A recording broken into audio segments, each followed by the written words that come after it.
Well, the shut up line has happened only once in 6 years, Miss Evans. Well, you know, I think that asking a student to stay in the closet in order to go to school is a lot like asking an African-American student. Want to know what I was doing? Shut up. Please don't tell me to shut up. As respect, why did you have to tell him you were an atheist if you didn't have any trouble reading the oaths? Why didn't you just shut up? What Jimmy Carter should do is privately give Mr. Bush's opinion and shut up publicly.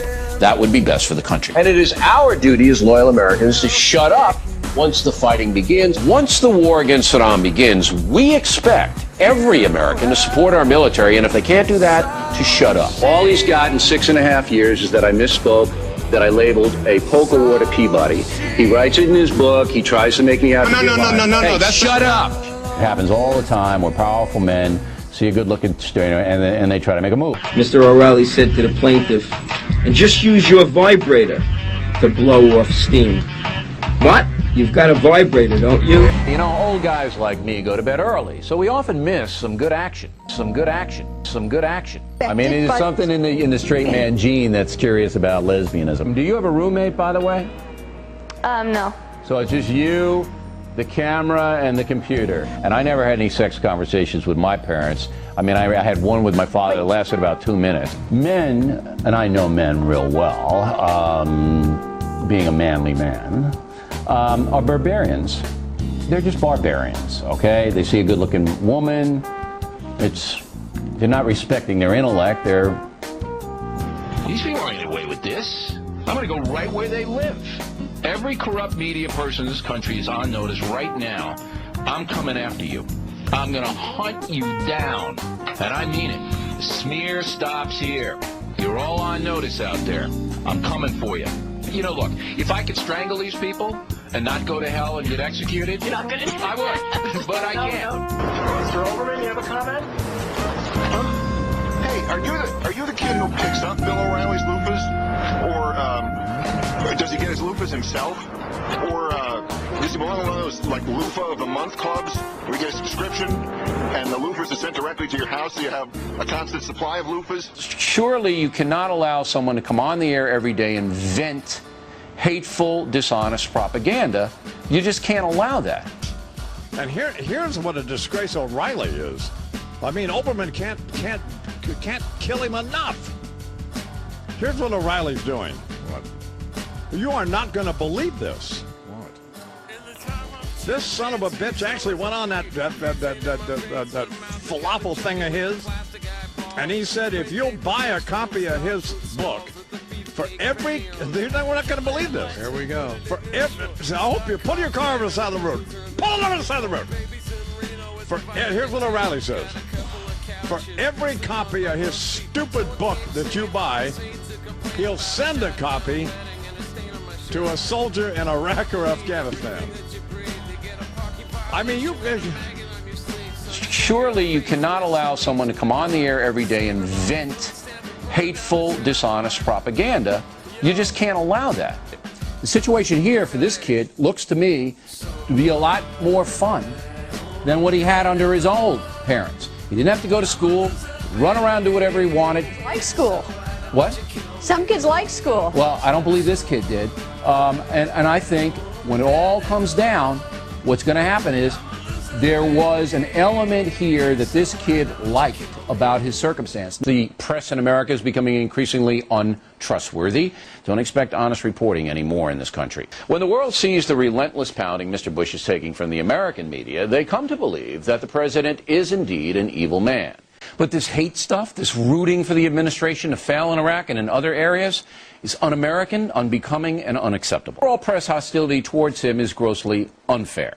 I despise ideologues masquerading as objective journalists. When you see your approval rating at 40%, what goes through your mind? That a president must make decisions based upon principle and stand by the principles by which he makes decisions in order to achieve peace. Psychologically, yeah, you work hard, right? I think I do. I don't think you can ever take a day off, right? That's true. Okay, 7 days a week. Bang, bang, bang. You're in the most intense time, one of the most intense time in U.S. history. And then you're getting pounded day after day after day. Pounded, pounded, pounded. How do you process that? I think I'm the second most criticized person in the country. You're first. By a large margin, but I'm second. Yeah. I get really furious, especially if it's dishonest. Yeah. But you're different than I am. You're more philosophical. See, I mean, I'm sitting there going, hold on, if I had this guy's neck. Talk about spin, doesn't get dizzier than that. Or maybe it does. The Iraq War is not something that I embrace. It absolutely could be a tactical error. All right, just it's hard to know this. Listen to me, and then you can have the last word. Not something they embrace. Could be a tactical error, optional war, and we have not waged it the way I had hoped we would wage it. But what? But we are in a war on terror. We are in a war on terror. Our cause There's is nothing noble. to do with the war on terror. Yes, it does. And if you don't understand geopolitics, if you don't understand Iraq would be a terrorist state if we pulled out of there, mistake. you don't know It was anything. Poorly planned Go and ahead. poorly executed, but Bill O'Reilly wants to send more kids to fight and die. Fine, she has a right You to do can't that. hurt her. She's already taken the biggest punch in the nose that a woman can take. She's How? lost a son. Oh, okay. She's lost a child. But look, All right. That's how you. Let me ask you this question though. One more. How do you deliver democracy to a country? You don't do it through the barrel of a gun, do you?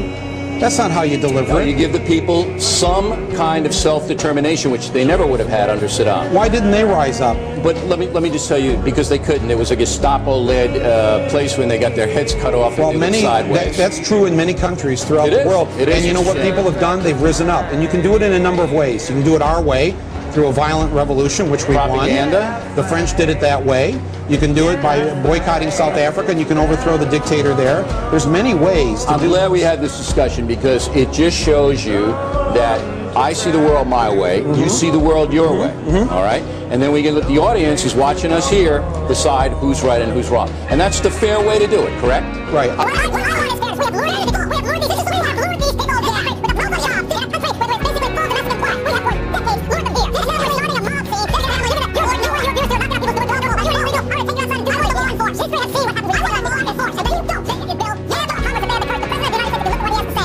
In the Factor Follow-Up segment tonight, a viewer warning, we're going to show you a hateful picture posted on a far-left website, the Daily Kos, so you might want to change channels right now.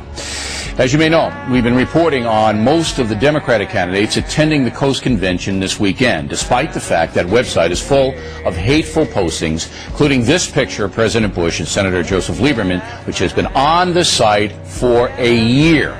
There's thousands of vile postings on that website. Thousands. Well, Mr. O'Reilly, there are thousands on your posting as well. No, they're not. There aren't any on my posting. Yes, there are. We take them off right away. Your description of that site is so opposite from what it is, and anybody who's been on it knows the hate that they peddle every day. Look, Senator, I appreciate you coming on here. I appreciate it. Mr. O'Reilly, but you are so dead wrong on this, and I'm going to give you the last word. You are so dead wrong on this. You ought to apologize to Lieberman. No, listen to me. Indiana University has suggested that once every 6.8 seconds, yeah, and it was you bogus, say something and we discredited this stuff. Would you bogus. You make derogatory comments about individuals and groups once every 6.8 seconds. That's 9 times a minute. That's your history here. Go after the ideology. You believe that? Let me finish. You believe that? That's a legitimate point for you to attack the ideology point. It's a of bogus Daily study. Kos. We've already But discredited it. Don't suggest here that this is a real debate you're having about Daily Kos. You object to the ideology. Right. You're using a few instances here that everyone would find objectionable as a way of suggesting we ought not to participate. That's terribly wrong in my view. Okay.